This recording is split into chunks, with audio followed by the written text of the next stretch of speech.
Assalamualaikum warahmatullahi wabarakatuh.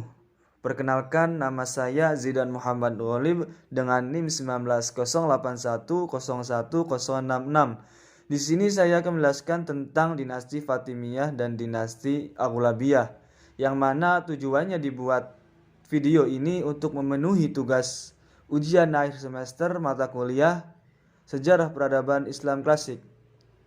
Untuk itu langsung saja kepada isi pada video kali ini. Dinasti Fatimiyah menjadi satu-satunya dinasti Syiah dalam Islam.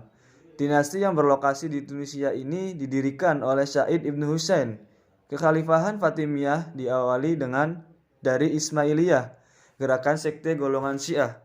Wilayah kekuasaannya meliputi Afrika Utara, Mesir, dan Suriah. Pada dasarnya, dinasti Fatimiyah didirikan sebagai tandingan Abbasiyah, penguasa dunia muslim yang berpusat di Baghdad. Berdirinya Fatimiyah juga disebabkan oleh konstelasi politik yang terjadi dalam dinasti Abbasiyah. Awal mulanya seperti diketahui bahwa dinasti ini berdiri karena Said ibnu Husain, penerus Ibnu Maimun. Kemunculannya kala itu merupakan puncak propaganda sekte Ismailiyah yang sempat menggeser kekhalifahan Umayyah. Kendati demikian, keberhasilan gerakan ini juga tak lepas dari upaya propaganda Abu Abdullah Al-Hudain Al-Syi'i. Kesuksesannya yang didapatkan oleh Al-Syi'i telah mendorong Said untuk meninggalkan markas besar Ismailiyah di Salamiyah dan pergi ke Laut Afrika. Ketika masuk penjara karena dinasti Aghlabiyah, Said ditolong oleh Al-Syi'i. Kemudian mereka menghancurkan dinasti Aghlabiyah pada tahun 909. Setelah itu Said menyatakan dirinya sebagai penguasa dengan julukan Imam Al-Ubaidullah Al-Mahdi. Dia juga mengklaim bahwa dirinya sebagai keturunan Fatimah lewat Al-Husain dan Ismail. Selanjutnya ia mengubah sistem pajak dan memperkuat angkatan laut. Masa kejayaannya dinasti Fatimiyah terjadi pada masa kepemimpinan Khalifah Al-Aziz.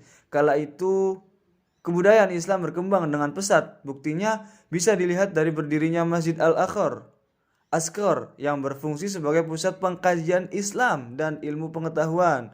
Kemajuan bidang keilmuan dinasti Fatimiyah juga bisa dibuktikan lewat keberadaan Darul Hikam atau Darul Ilmu yang dibangun oleh Al-Hakim. Kabarnya bangunan ini dibangun secara khusus untuk propaganda doktrin Syiah. Tak hanya keilmuan, dinasti Fatimiyah juga mencapai kemakmuran di bidang ekonomi. Dinasti tersebut berhasil mengungguli Irak dan daerah lainnya. Selain itu, hubungan perdagangan dengan negara non-Islam juga terjalin dengan sangat baik. Pada masa kemundurannya pun, dinasti Fatimiyah, ketika masa pemerintahan Al-Aziz berakhir, dinasti Fatimiyah langsung mengalami kemunduran pesat.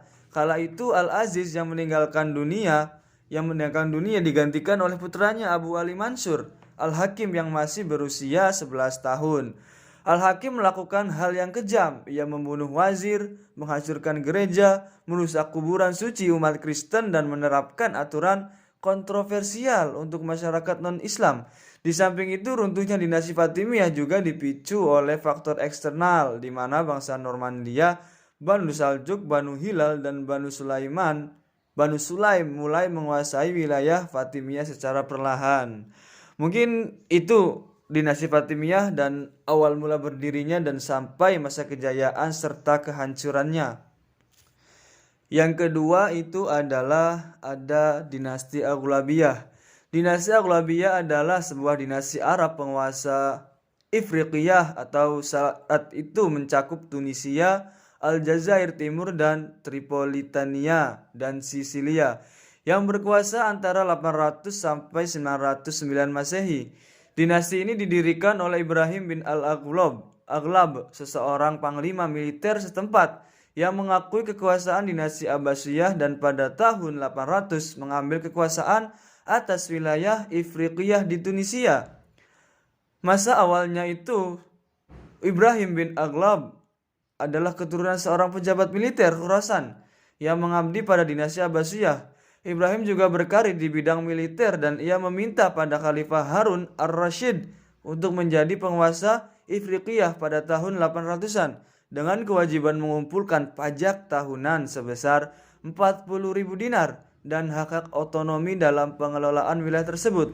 Penguasaannya atas wilayah tersebut tidak terlalu dicampuri oleh khalifah karena jarak yang begitu jauh antara Baghdad dengan Afrika Utara. Ibrahim berhasil menekan pemberontakan Berber Kharijiyah serta para fuqaha Maliki di Kairouan pada masa pemerintahannya. Penguasa ketiga Aghlabiyah yaitu Ziyadatullah I memulai penyerangan terhadap Sisilia pada tahun 827. Dalam upaya untuk merebutnya dari tangan Bizantium, suatu armada kapal perampas dikerahkan untuk menyerang kapal dagang musuh dan pantai-pantai Italia Selatan, Sardinia, Korsika, dan Alpen Maritim sehingga Aghlabiyah mampu melemahkan penguasaan Bizantium atas Laut Mediterania. Pada tahun 868 Malta berhasil ditaklukkan dan akhirnya Sisilia juga ditaklukkan 10 tahun kemudian pada tahun 878. Sisilia tetap berada dalam kekuasaan penguasa muslim sampai dengan penaklukan Normandia pada abad 11 dan merupakan salah satu pusat penyebaran pengaruh peradaban Islam di Eropa. Namun, menjelang akhir abad ke-9 kekuasaan Aghlabiyah mulai mengalami kemunduran. Pemberontakan terjadi di Ifriqiyah yang dilancarkan oleh suku Berber Ketama yang mendukung penyebaran ajaran Syiah oleh Abu Abdullah, seorang utusan Al-Mahdi Ubaidillah yang perintis dinasti Fatimiyah. Upaya Aghlabiyah untuk mengatasi pemberontakan tersebut maupun permintaan bantuan dari Abbasiyah tidak berhasil dan penguasa terakhir Ziyadatullah III terusir ke Mesir pada tahun 909. Kekuasaan Aghlabiyah selanjutnya digantikan oleh dinasti Fatimiyah yang tadi sudah dijelaskan tadi. Namun pembangunan dinasti Aghlabiyah melakukan pembangunan di berbagai wilayah yang dikuasainya, seperti Ziyadatullah I memugar kembali Masjid Agung Kairouan. Ahmad juga memugar Masjid Agung Tunis, sementara para penguasa lainnya juga membangun pertanian dan saluran irigasi di wilayah Ifriqiyah Selatan yang sebelumnya tidak terlalu subur. Berikut yaitu para penguasa Aghlabiyah dari masa ke masa. Yang pertama itu Ibrahim I bin Al-Aghlab pada tahun 812, Abdullah I bin Ibrahim pada tahun 812 sampai 817, Ziyadatullah I bin Ibrahim pada tahun 817 sampai 838, dan Abu Iqal Al-Aghlab bin Ibrahim pada 838 sampai 841, dan yang terakhir itu Ziyadatullah III bin Abdullah sampai 903 dan sampai 909. Mungkin itu saja yang bisa saya jelaskan. Apabila terjadi kesalahan mohon dimaafkan dan mangga komen di kolom komentar. Terima kasih. Wallahul muwaffiq ila aqwamit thoriq. Wassalamualaikum warahmatullahi wabarakatuh.